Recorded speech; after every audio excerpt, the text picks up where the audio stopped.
Well, India's government has held its first media briefing since the tit-for-tat expulsions of diplomats from both Ottawa and New Delhi.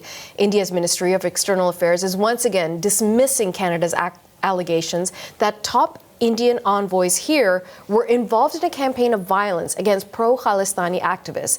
CBC South Asia correspondent Salima Shivji was at that news conference.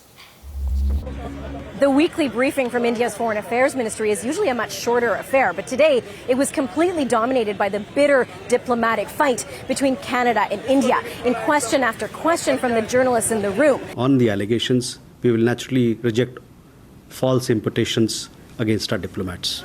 Over and over again, the responses were that these are baseless allegations from Canada against high-level Indian diplomats, and that this crisis was created by Trudeau, the Indians say, because he is hoarding the votes of the Sikh community in Canada.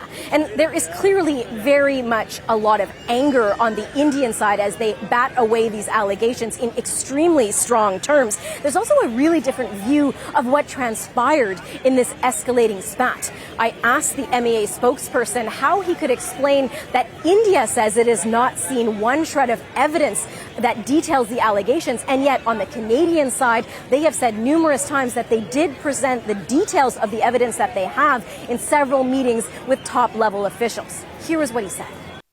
Question on CBC. See, we have made our position very clear that serious charges have been leveled against us, but so far, as we said in our press release a few days back, and it was reiterated yet again yesterday or today morning, earlier hours this morning, so far Canada has not given any evidence in support of the serious, very serious allegations that they've leveled against India and against Indian diplomats.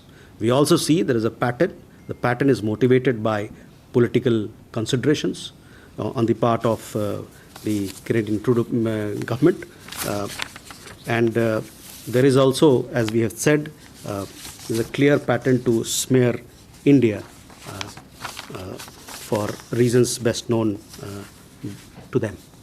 Not exactly an answer there. He did say that there are deep personal and economic ties between the two countries, and there is hope to keep it that way. So what is really clear is that each side is very much entrenched in how they see the rift, and the gulf between Canada and India on this issue is now wider than ever.